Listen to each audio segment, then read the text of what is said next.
Maseches Bava Kama Kuf Yud Zayin Amud Beis. In the two dots, 117. who the Achvi. The two dots, the Shiur Nishmas of Imorim Menachem Ben Akiva, Rutz Bashalom Sobas Moshe Lerefuas Yudis Bas Rivka, and no Bastomo no Norman Crow and yeah. Okay, Shmuel Abraham Ben Yudis. Levis Tama Chanvatzima. Thomas Muhammad.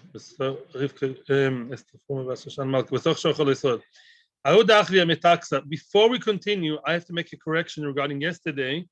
Yesterday in the conversation, we spoke about the story with Rav Kahana that had to go to Eretz Yisrael and not ask questions for 7 years. And right, but when he came, Rish Lakish gave the Shiur Chazoro. So basically, then the question Heicha, I translated it. Heicha means where, which means he asked them. Rav Kahana asked the other Talmidim, the other students, where is Rish Lakish? And they asked, why didn't you want to talk to Rish Lakish? And then he said, because I have a whole lot of questions to ask him. And then realized he was a genius, and the rest is history. I just want to correct that one point. So let's just dive straight into Moiser, that disgusting thing of Mesire, the one, the Achvi Metaksa the Rabbi Abba. Yeah, the Metaksa of Rabbi Abba. One person snitched and showed the bad people, whoever they may be, the gangsters, the mafia, whoever want to take people money, and he showed the Metaksa. That's like tuxedo. Its Metaksa is a silk garment, an expensive silk garment belonging to Rabbi Abba. And that person, that lowlife, he actually showed someone, look, here is Rabbi Abba's nice silk scarf. You can take it from him. And he did. And that mafioso did that, just that. Yosef Rabbi Abba, Rabbi Chanina Bar Papi, Rabbi Yitzchak Nafcha. 3 major Amiroim were all sitting together to decide what to do with that person who is Moiser. The Yosef Rabbi Elo Gabayu. And Rabbi Elo was sitting with them, together with them, accompanying them. Savu lechiyuve, they wanted to be mechayev the Moiser, meaning that based in those 3 Amoraim, they wanted to be mechayev and actually make the person who's Moiser, make him pay. Now, obviously, the question in Moiser is always, the Moiser never did anything with his own hands. And if you're not knowledgeable enough, you think, well, if I didn't do it with my hands, it's not Maisa B'Yadayim, it's Groma. And Groma, I don't have to pay. But they now said, very good. I know you know the answer because you guys are ultimately the Chachamim, but we're not there yet. Why did they want to say that that person does have to pay? No, if not from our Mishnah. They wanted to bring a proof from a different Mishnah in Tractate Sanhedrin 33. It says over there, Dan is a din. Let's say a dayan, judge, a dayan. Dan is a din. He actually decided in a sentence. He sentenced the person, but the wrong way. By mistake, Zika is Chayev, V'chiv is Zakai. He did everything topsy-turvy, wrong way around. Yeah. In other words, it came out at the end, and even the dayan himself admitted and had to admit that by mistake. I'm not going to details how the mistake was revealed, but Lamaisa Zika is Chayev, Chayev is Zakai.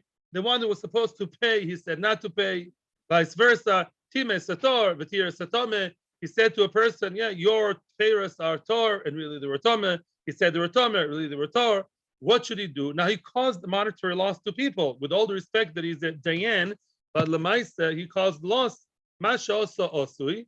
The actual halacha stays, which means, let's say told Reuven, you pay Shimon money, Shimon stays with the money. What about Reuven who lost money because of Mr. Dayan? The Shalem Ibeisoy, the Dayan has to compensate and pay him from his own pocket. That's the word exactly. In other words, we see that even though the Dayan only spoke, the Dayan didn't actually do anything physical. So what do we see? That sometimes you speak and you have to pay, because that's called, as the peanut gallery is back in action, is telling us that Yomi. The title of this entire sugi is Yomi. Yomi is worse than Gome. Yomi is between completely indirect and direct. That's Yomi. A Dayan said something, his words are holy. Everybody listens to him. It carries more weight than little me telling some other tippish, go and burn someone's field, which is groma. That's Garmi, that's a choshev thing. And therefore, just like over there, Garmi has to pay, the Dayan has to pay for his mistake, here too, the Moiser has to pay for his mistake. You may ask a question, why didn't you bring a raya from our own Mishnah? Our own Mishnah spoke about, if you remember the Mishnah from 2 Amudim ago, that's a good question coming up soon. But he had to import a Mishnah from over there from Sanhedrin. When you say his hand, is it showing him he's doing something? No, but he didn't touch the object. Well, he No. hasn't touched the object. No. And by the way, showing is not with your hand necessarily. Even if he told him like that, this guy, he didn't do anything with his hand. He didn't touch that's shot. He didn't touch the damaged goods. Omar le Rabbi Lo, Rabbi Lo, he was sitting together with them. He objected and he said, you people want to bring a raya proof from the Mishnah over there that Garmi is chayev? No. Hachi Omar Rav. Rav does not believe in Garmi. Rav interpreted that Mishnah in Sanhedrin about the mistaken dayan differently. You know what he said? V'hu shenosav v'nosan beyad. If you remember from Daf Kuf, we said then, nosav v'nosan beyad, the dayan only has to pay from his own pocket if he actually took the money from Reuben with his own bare hands, Mr. Dayan, Rabbi Dayan, and gave it to Shimon. Yeah, or in all these cases of Tom and Tor, he took your fruit. He's a young and very excited Dayan and full of himself. He took the sherets and said, "You have a doubt whether it's Tome? For sure it's Tome." And he took dead sherets and put it on his thing, on his bushel of apples to show. In other words, only if the Dayan did Maaseh Beyadayim and touched the object, only then he's chayav. But en chinami, according to Rav, who does not believe in Grome, according to Rav, what do we say? According to Rav, en chinami Garmi is potur. So this guy also, the moister, should also be potur. We don't like the moister, but he's potur. That's what he wants to say. Amri lei. So they replied to him and they said, no. Zil legabe de Reb Shimon ben Eliakim, Reb Elazar ben Pedas. Go to Reb Shimon ben Eliakim. Go to Reb Elazar ben Pedas. The daini dina de Garmi. Go to the dayanim who do believe that Garmi is chayev, that a Garmi person has to pay, and they'll explain to you everything. He went to the Garmi party, and chayve mimas nisin. They were mechayev the moister based on which Mishnah? Our Mishnah. What did our Mishnah say? It says in our Mishnah, Im machmas agazlen chayv lamidlos o de'acher. What did we say the sefer of our Mishnah? If my field was stolen because of the gazlan, what do you mean stolen because of the gazlan? Yeah, and the gazlan has to pay me a new field. It's the gazlan's fault that the mafia came, chas sholem, or whoever, the unfair government came, and we explained the Mishnah one way, the achvei ichvuye, that this person showed and told about, the other person's piece of land. And the Mishnah says, chayiv. And the Mishnah even calls him gazlan. The Ramban, by the way, I didn't tell you, I don't know if I told you yesterday, Nekuda, Ramban wants to say that from here, that's a raya that Garmi is not just a knas, Garmi is the real din. Garmi is not just because, it's a knas. In other words, it's real, it's tantamount to nezek beyadayim in most cases. Why? Because he's called a gazlan. A verbal gazlan who shows, who talks, who I don't care what he does with his hands. He WhatsApps and he tells the mafia group, this guy has a nice shayna field over there. He's called a gazlan, and therefore we do dan din of the Garmi. Rav is a separate story. And Achanami, Rav says Garmi is not chayev. Rav interprets the Mishnah and Sanhedrin differently, but we don't follow Rav, and therefore we follow our Mishnah. Our Mishnah says Garmi is chayev, and so we do, and therefore a moiser is chayev. Next case, we're going to have at least 2 more cases about Garmi and moiser. Ahu Gavra, there was a man, there was a man, somebody deposited in his possession, in his house, a silver cup, a silver goblet. Very nice. Sliku Ganvi Iluye. Ganovim came to his house. Now, these Ganovim are not the nice ones, the scaredy cats ones who can't come in the middle of the night. Ganovim came to his house and they can get violent.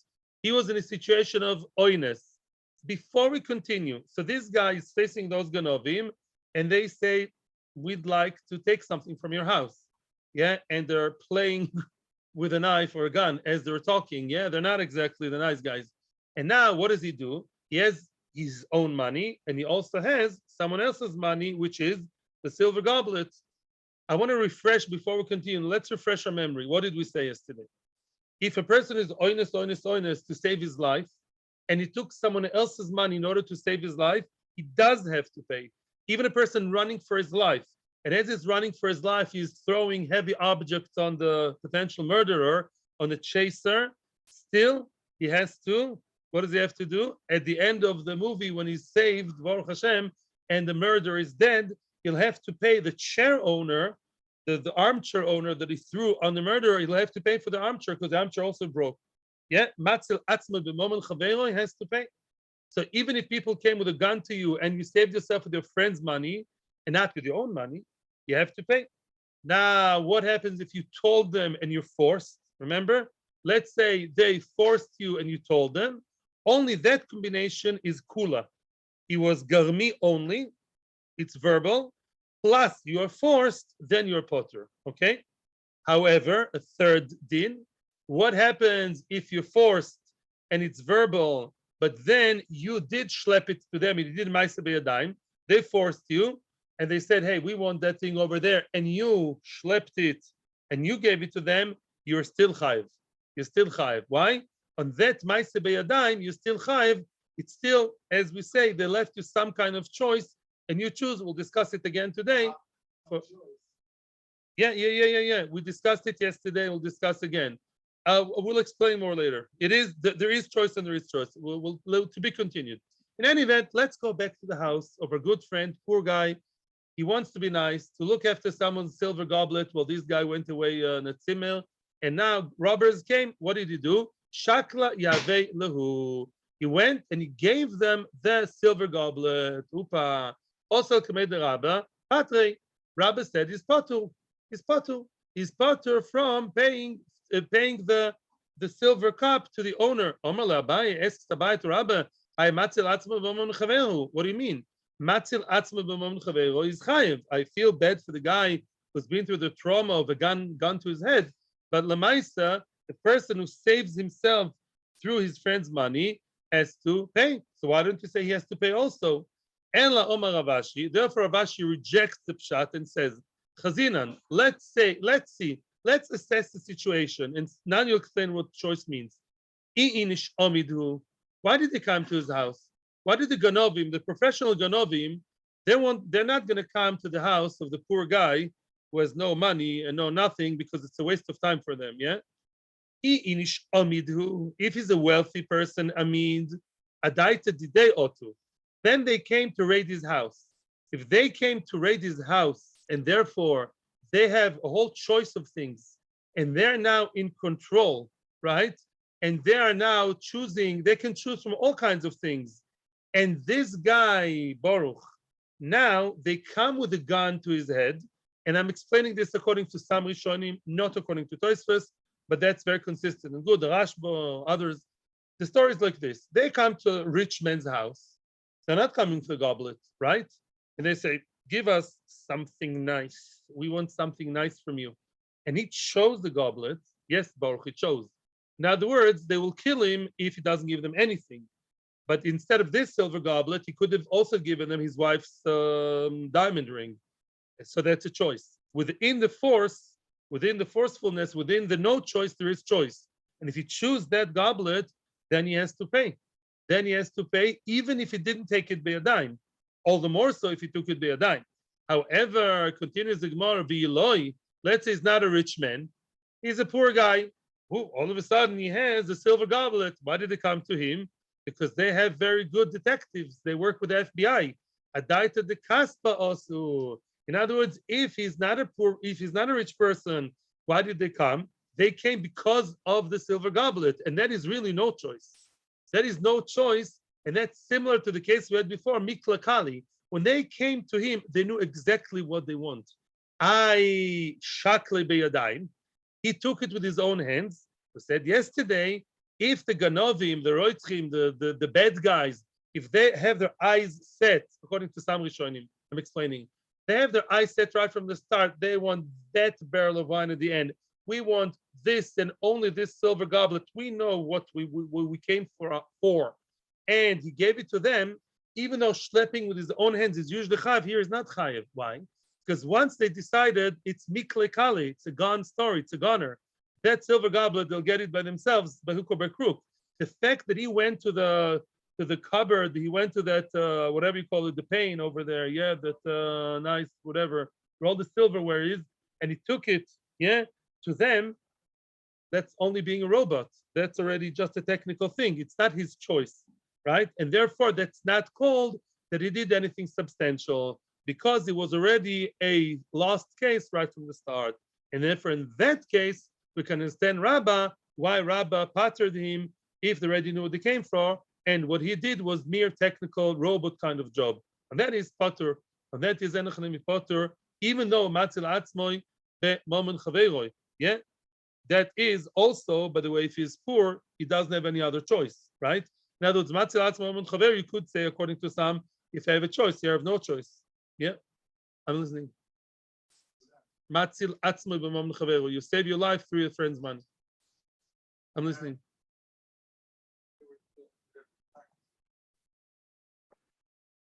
Weiter. Okay, another interesting case. Oh, Gavre, there was a man, in his, somebody deposited the Kupushal Tzedakah, he's an Askan, he's a, public lobbyist kind of guy. And what happened to him? In his house, there's a whole wad of cash, an envelope of money that's designated for Pidyon Shvuim, yeah, to redeem the Shvuim, the captivated Tzedakah. The Ganovim knew that this guy has cash in his house. He is the head of the Amuta for Pidyon Shvuim. They came to his house and they know what they want. Shakla Yaven Yalayu. He gave them the envelope of money. Okay, that's cool. He gave them someone else's money. Now, whether he had money or not is a good question. Tosfos says that at that very moment he had no money. He had no other money. Maybe he was rich. And other times at that moment, that was the only thing to give. Everything else was like plastic cups. Also, or Rabba, Patre. Again, Rabba says he's Pater. Same conversation. The end of the day, if somebody saves his own life through his friend's money, he's chayiv. And over here, this is someone else's chayiv. This is potential money to what? This is money to save, salvage potential shvuim. They took someone else's money to save yours. You're chayiv. So says Rabba, en lecha pidyon shvuim godol mizeh. He's not doing pidyon shvuim. When the guy, you thought of that? Very nice. When the guy comes with a gun at your head, you are shavui. You're pidyon shvuim. No greater shvuim greater than that. As opposed to Baruch, I was very surprised to see this answer. What do you mean? He's making oisedin la'atzmoi. He's a person with tzedakah money in his hands, and he's just doing that transfer so easily from one thing to the other. I mean, it doesn't have to compensate the kubash tzedakah afterwards. It's for shvuim. Who says you're one of the shvuim? Says the many Rishonim, many Rishonim say like this: if this pidyon shvuim was for specific people, if this was Gilad Shalit money, if this was the money to save the life of the son of, I don't know, somebody from Mexico who doesn't have money, from Hamas, yeah, that you saved for that specific person, then you're not allowed to take the money. I mean, you can take it, but then you have to replenish because matzilat mamon chavero. However, this money was general money. This money was money generally given to any case that may or Khalila may not come of pidyon shvuim. Says the person, I was a shavui. At that moment, I had no money of my own. Yeah, I had no money of my own. If the son of the Mexican millionaire the father can pay to redeem him, nobody else is to pay for him.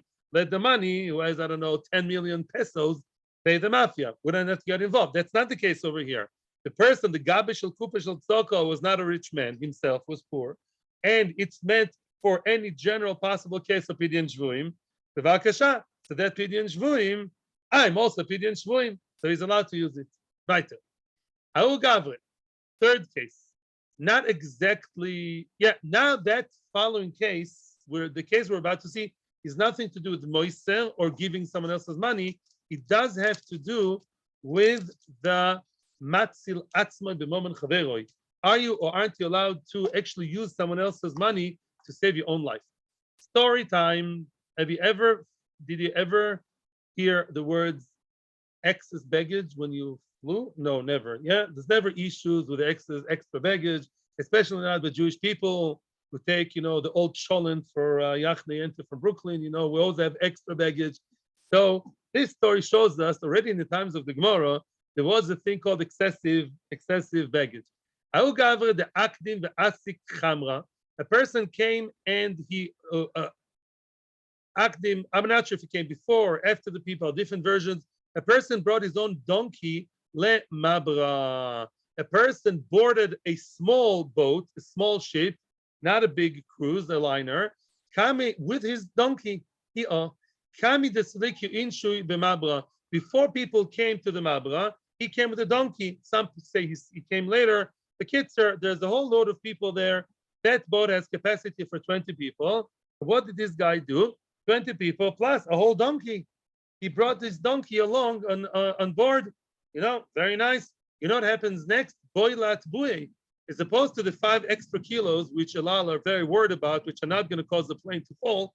In this case, the chamor, actually, because of the presence of the chamor there, the entire ship was about to sink. Okay? So now, what do? Also, Gavra, came that man, which may have been even a sailor, Malach le lechamra, he pushed the chamra overboard, the Gavra of that man, Vishadil Nahara, and he mamish threw him into the river, pushed him, and then boom, he threw him into the river because this chamor is endangering everyone else's life. V'tova, in the chamor, Baruch Danemes, the chamor died, V'tova, he drowned. Okay, also Kamei de Rabba came to Rabba, okay, and Patre. Now this guy is suing what? Lightboats.com, boatskipper.com is sued now by Mr. Donkey Owner and also by all the animal rights movements, right? Why did you push the donkey for the people? Forget about animal rights. It's money. My donkey is worth 5,000 shekels, and you threw my donkey overboard. So Rabba pattered him. Rabba says, no, that sailor, that guy is potter. Why? He saved his life. If he saved his life and everyone else's life, he's potter. What are you talking about? But a person who saves his own life with his friend's money, what about him? He is chayev, right? He's chayev. Why do you say over here that steward or that malach, that sailor, why do you say it's potter? Should be chayev, that if he saved a life, at the end, very nice, he saved the life, he saved someone else's life, we'll give him a medal. But Lamaise has to pay. Omerle says the Gemara, no, that's a different story. Hi, that person, the donkey owner, mikore roidef hava. That person, the donkey owner, was the roidef. He himself was the roidef, and the money of the actual roidef is different. Let me just portray the case. I don't know if you got or you did not get, if you received the chart which I made online. It's not a difficult chart. The difference basically is very, very, very simple, very easy. If Reuven is chasing Shimon, Reuven chases Shimon. Shimon, as he runs away, he throws the items of who? Of Levi on Reuven. Yeah, there are 3 people. Reuven is the murderer, potentially. Shimon is running away. Shimon's on the run. And as he goes along, Shimon, what does he do? He actually, he's a nirdaf, and he throws Levi, a third-person object. So Levi says, I'm so happy you're alive. Please pay me for the 3-4 nice chairs that you broke on his head, and each one costs 500 shekels. I want 2,000 shekels. He'd be right. However, if I threw Reuven the murderer's objects on Reuven the murderer, then I'm potter. Yeah, right? In other words, if the objects belonged to the actual roidef, he doesn't have to be compensated, and that's the story over here. When you come in a boat with excessive baggage, with too much luggage and that luggage, can you imagine a person boarding a flight with a donkey? That would be interesting. Over here, that's a boat. You're causing everyone else to sink and drown, and boom. We had to throw your donkey, and you are the potential murderer with your donkey. And therefore, it's different, and you do not have to pay. The Oma, robbery, and when Rabba passed in that, He followed his own logic, his own reasoning, which we're going to read from Sanhedrin Ayin something. And base. The Omar Rabba. We learned that if the pub was in trouble. Okay. So let's continue, and then I will mention the nice note, nice comment that was made here, but let's continue for now. The Omar Rabba. Now, Rabba is going to give us 3 different variations on the theme of chaser and one being chased and the rescuer. Let's see how this dynamics work vis-a-vis if someone wants to save himself or others, from a person who's chasing him in order to kill him. The Omar Rabba. Roidef, a person is a roidef, a chaser who wants to kill. He's chasing his friend in order to kill, not such a good friend, you would say, right? He chases his, I would say, ex-friend to kill him. The shiber esa kelim. Now, you know who broke the kelim? The actual roidef. That's a good movie. As the chaser chases him with a gun in his hand, he doesn't care. And as he runs, the bad guy, what does he do? He breaks kelim all over the place. He runs over chairs, tables, and he breaks them all. He runs over, makes the carpet dirty completely. Ben shel nirdaf, ben shel kol odom. Whether these kelim that he breaks, that he destroys, belong to the actual victim or to anybody else, potu, potu. The bad guy does not have to pay. Let's say he stopped chasing him at some point. I don't know. He did teshuva or whatever happened, or he was caught by the police at the end. I don't know how the movie ended. Lamaisa, when the court case comes and Levi comes and tells Reuven the murderer, you have to pay me. Forget about you wanted to be murdered. Pay me for all the chairs that you broke as you were going to murder someone. Is potu. Why is it potu? Now we're in South Korea. Our good friend, he always comes when we want. Kim Lei. You know Kim Lei? Unbelievable. Because the person, as the person runs in order to murder with a gun in his hand, he is chayav misa, because there's a mitzvah on each and every yid, men, women, and everyone above bar mitzvah. Lo tamad al dam recha. Very good, Jeff. In order to kill someone, you're allowed to do anything. And no, let's say they cannot kill him on his feet, or let's say no. I know your question, and I'm answering you. No, his legs and his other areas are covered with I don't know to say it in English, with some bulletproof thing.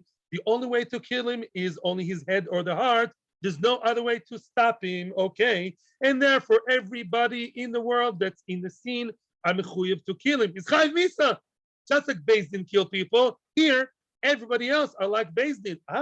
So if at those 5-10 minutes when he was chasing someone else and he's a bad guy, but during those 5-10 minutes, he was chayav misa. Imagine a big red sign, neon sign on him, chayav misa. Kill me. It's like wearing a t-shirt. Kill me halachically, and you'll be doing a mitzvah. If he's chayav misa, but he's not chayav at the moment. At the end of the day, didn't die. Lo mishaneh. That's a chiddush of Kimlei. Being in that situation of being potentially chayav misa, as we say in Hebrew, hutar domoy, his blood is allowed. Yeah, get me? Mimela is chayav misa. He's chayav misa. He's potter from money. So all the crystal vases and all the different beautiful things that are broken his way, he's potter. No questions till the Mishnah. Also, we're also in North Korea now. Yeah. So now until the Mishnah, you'll be please listen to me, and then we have the questions. That's case number 1. Case number 2, the nirdaf. The camera now goes to poor Mr. Victim, who has a good run. He's an athlete. He runs very nicely. The nirdaf sheshiber sakelim. Now the prosecutor, the chased one, the victim who's running away for his life, the runner sheshiber sakelim. Yeah, as he runs, he's mishaber sakelim. Shel roidef potu. If he broke the kelim of Reuven the murderer, then he's potu. Why is he potu? You can't have such a bizarre paradox of saying that Shimon is obviously allowed to protect himself. Why? This Gemara is very, very not Israeli leftist kind of Gemara. This Gemara is not good with the leftists. This Gemara believes in what? If somebody comes to kill you, you kill him first, right? And if Shimon is definitely allowed and recommended to shoot back at the one who is chasing him and take away his life, obviously he can also take away his money at that very time and throw Reuven's armchair on Reuven's face, and even if he misses, and he's not going to pay Reuven's children, his potter. And that's our case. And that's the case of the donkey. If you donkey man, you are the one who caused the death, you are the one who can take your donkey and dunk it, excuse the pun, down the river, and you're not going to say a word, be quiet. Aval continues Rabbah on the same scenario of the nirdaf, the chased one, the victim, using kelim. Aval shel kol adam chayev.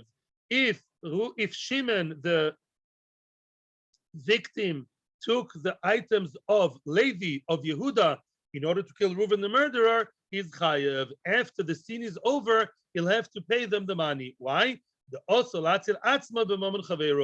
not allowed to save yourself with your friend's money. The Rishonim explained that this is an exception to the rule. Also doesn't mean also you're doing an avera. You have no choice.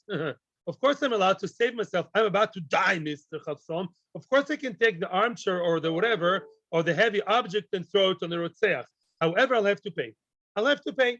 Even though it was a very, it's an emergency situation, after all said and done, you'll have to pay if you use someone else's money to save the murderer, to save yourself from the murderer. Case number 3, focus number 3, the police, not the police, somebody wants to save somebody who's chasing the murderer. Reuven is chasing Shimon to kill Shimon, and who comes? Mr. Mighty Man, Mr. Michael the Mighty. Michael the Mighty, he wants to come and he chases Reuven, right? In order to kill Reuven, in order to stop Reuven from killing Shimon.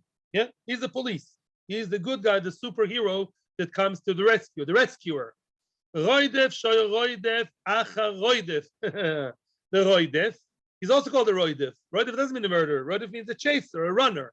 A runner who runs after the bad guy, the murderer, lehatzil, in order to save the poor little victim, the shiber kelim, and he broke the kelim, ben shel niodaf, ben shel kol odom. Wow, potu.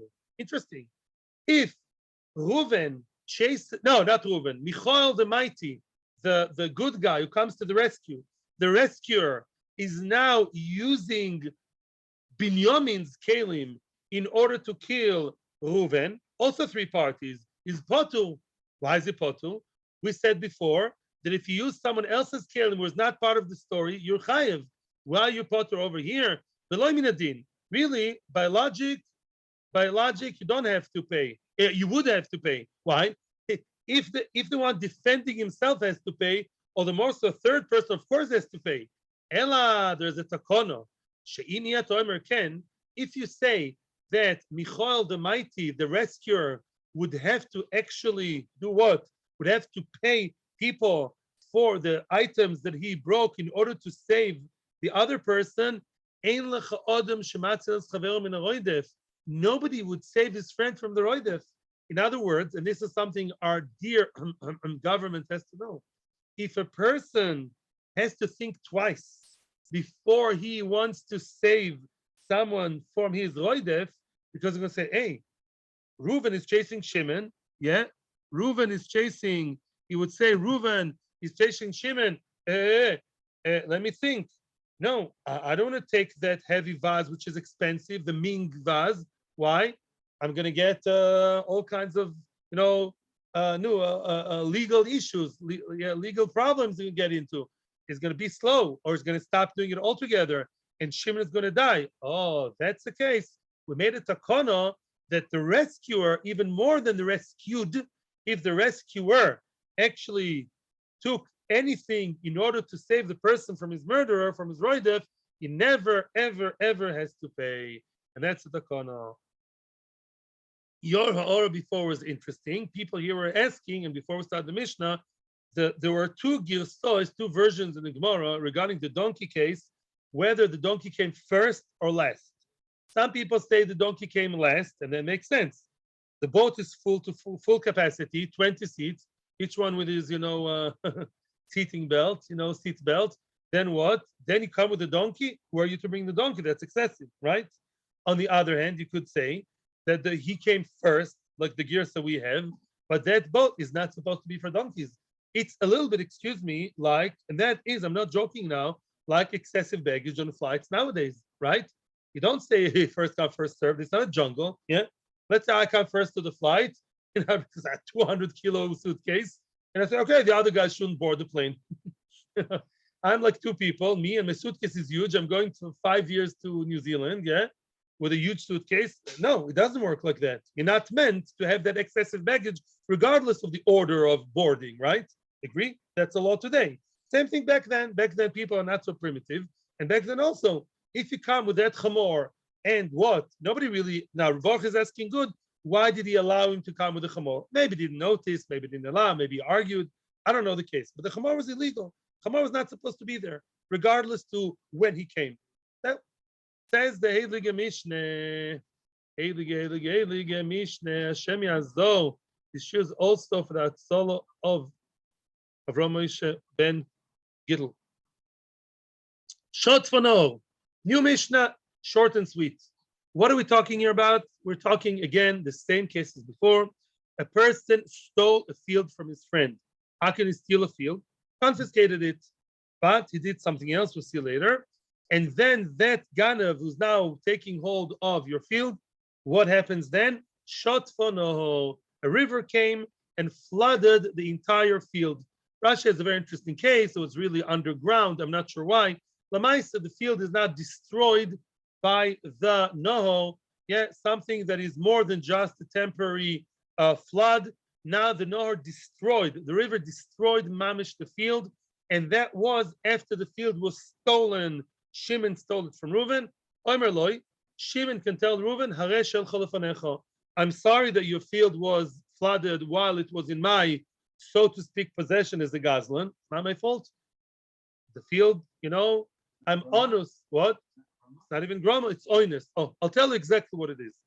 Before we continue, and this is going to be a very, very, very good sikum for large parts of Bava Kama.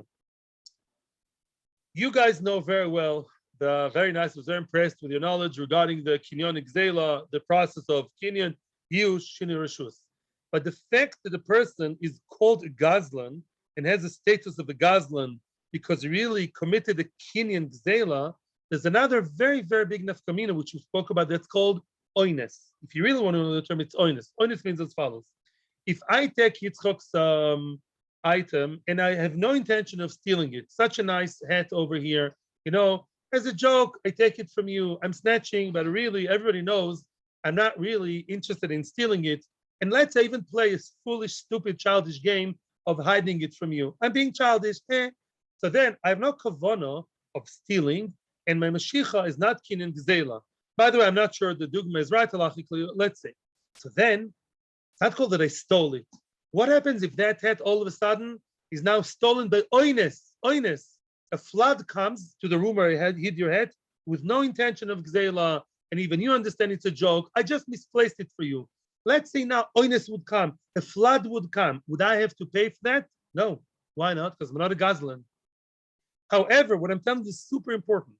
If I took Chas v'Sholem Yitzchak's hat very slightly, with bad kavana, in my heart, I really love that hat, and I'm actually interested in stealing it. And I hide it from you, and you come to Shiur and I say, I have no idea where it is. Mamash Alai, Reganev, and I did a Kinyan Gzela by Mashiach Agbo. Then a flood comes, and the hat is gone with a flood, or somebody comes and sprays it. Then I'm chayiv. Why? Kinyan Gzela means that whatever happens after the Kinyan Gzela be'oines, even though it's by force, I'm chayiv to pay. Over here, we see now your question is not funny. Now, what happens now if he stole the field, he's taking possession of the field, and then came oines. Wait. Oh, if it was considered as Gzela, then he would have to now give him a new field or give him $3 million for the field. Because if you're a Ganev, even if the next stage was oines, post Gneva, you would have to pay him. Why is it that he doesn't have to pay? You know why? Because ein gzela bekarkois, and I told you that before. Ein gzela bekarkois. The law of gzela, with the application of gzela, with all the applications, does not apply to a land. Even though the guy is strong and big, and even if he did a kinyan, even if he actually made a kinyan on the land, halachically, halacha never views a stolen field as a really stolen field. What do you mean really stolen? If oines came, It's nothing to do with him. He says, take your field. It's as if it happened in your possession. It's like I went to Yitzchok's house and I did not take his head. I just moved his head from one corner to the other. I'm not chayv in that oinus. I didn't steal it. I just misplaced it. Not gneva. So mimela he's potur because en gzela b'kalkois. Gzela does not apply. Mimela the ensuing oinus is not mechayvim. Tonu abonon. You'll see now that what we just said is the machlokes. A goyzel stole the mechaveiroi. A person stole a field from his friend, and we'll see later he did a kinyan. The shot fano came the river, flooded the whole place. Chayev la'amid eloi sode acher diva ablozo. A blozer clearly and strongly, black and white, does not agree with our Mishnah. And he says, you are a thief, Mr. Land Stealer. And therefore what? If a flood came, so what if it's oinus? Oinus shmoinus, you still have to pay because oinus that came after Gzela has to be paid. And if that field is now flooded and the field was worth 3 million, you have to pay 3 million, mister. You have a problem with that? Tough. The Chachamim argue, and they are the authors of our Mishnah. He can tell him, this is your field. And if he's a nice Anglo guy, he will also add the magic words, I am so sorry. These words just work magic. So sorry. Oi, oi, oi, oi. I'm not a nice guy. But Lamaisa, I don't have to pay you. Why? Because according to Chachamim, there was no halachic theft. Get it? Mimela, it's as if it stayed in your house. Your house stayed in the house. The carcass is just there. The flood came. It's like the flood came to your place, nothing to do with me. I stole it? No. Halachically, I don't have the din of the thief when it comes to fields. That's before and after does make a difference. Yeah. Yes, right. Does make it's as if nothing moved. It's still there before you. I don't care. What do you mean? The chronology does. It's still there before you. Yeah. So. Your field. Bidiuk, exactly. Exactly. Very good. Very good. They might come if really, what is really the argument between Rav Lezer and Chachamim? Again, what did Rav Lezer say? A karka is nigzal. Gzela applies to karka. And Chachamim say no. What's the source of the machloikis? Depends on the psukim.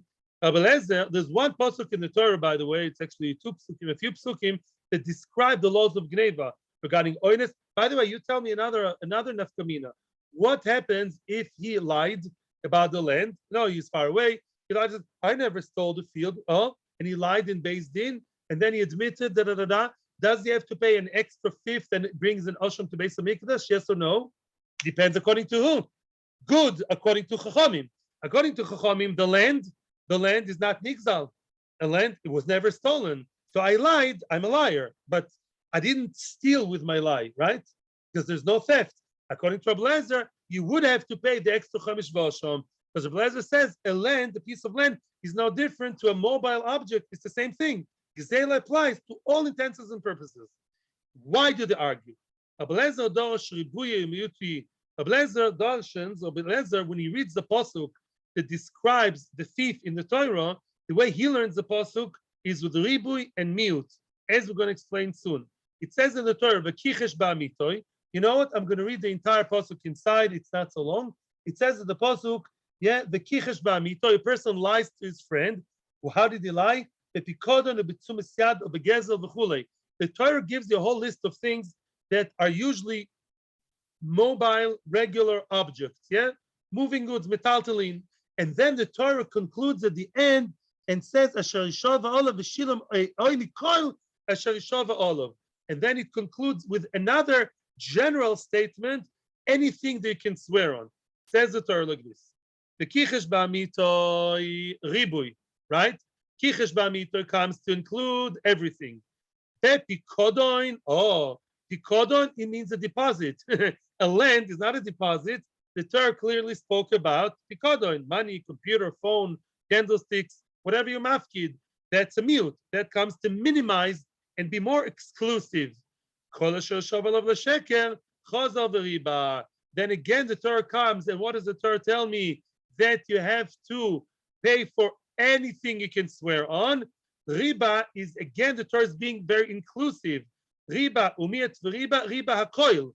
When the Torah includes in the form of ribu, umiyat v'ribu, it comes to include everything. Umay Rabbi kol mili, which means when the Torah says that Gzela and Shvua and Chomish and all these things and Oines apply to anything, it means anything. But at the end of the day, when the Torah gave you examples of regular metaltalin objects, it meant something. It meant to exclude something. What did it exclude? Miet shtorois. It excluded shtorois. What's shtorois? Explains Rashi. What's a shtar? A shtar is a check. 1 million. Wow. Is written in a check. What a check, you put it in your safe. Is the check itself worth money, the actual paper? Maybe half a shekel, unless it's a nice one with gold, embossed in gold. The check itself is not money. The check is double gorem lemamon. It may bring you money if you check it, if you cash it, if you pass it, right?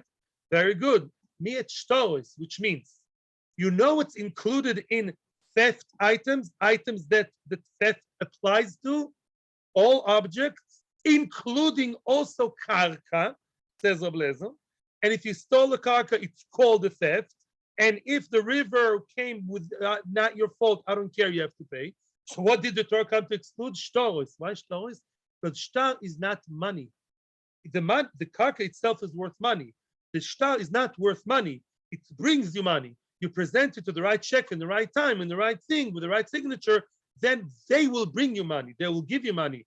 So because of that, shtaros are excluded. And if you stole a shtar, I snatched a check out of Yitzchak's pocket, then that is not called a theft. That's not called Geneva. And what? Of course, they have to return you the check. Don't get me wrong. You have to return it. But let's say Oines came. Let's say a thunder came and burnt the check. I don't have to pay for that. Because shtaros are not included in the items of Geneva. They're Rabbanon. Now, what about Rabbanon? Dashiklali uprati. Rabbanon learn exactly the same pasuk with a different light. Rabbanon don't believe in miut riba v'miut. Klal uprat. Klal uprat to klal is more exclusive. Dekichesh, the beginning of the pasuk in the Torah, klal includes everything. Depikodoin, then the Torah gets more constricted and more minimized, and the Torah says pikodoin, only the mobile things, only the movable things. Prat, that's one item, only regular items. Oinikol chozo v'kolal. Klal uprat to klal. The end of the pasuk is more inclusive, exclusive, inclusive. Yet adan elakena prat. You more, according to Chachamim, prat to klal uprat is more exclusive.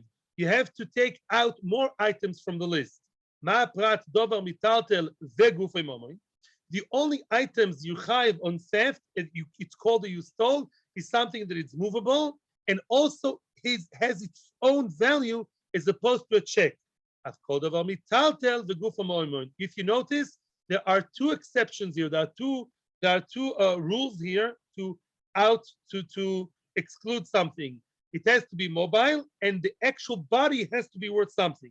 Yotsu, that excludes three things. Kolkois shen metaltalin, and land is not movable. Last time I checked, the land cannot move, and therefore what? That's not in the story. Oh, that's Chachamim. Chachamim say karka, no metaltalin. A karka, gneva does not apply to karka. Yotsu avodim shuk shul kolkois. Slaves, although they move around, the avodim, hopefully they move around as much as they can, but halachically, the Torah exerts the cost of an eved is like a piece of land. Yotzu shtoros, and the third exception, the shtoros, the checks, the documents that may lead to money, and gufan momoin. Even though they're metaltel, the actual body of the check is not worth anything. Let's summarize. It's very easy. Again, according to Reb Lezer, a piece of land is included in the pasuk.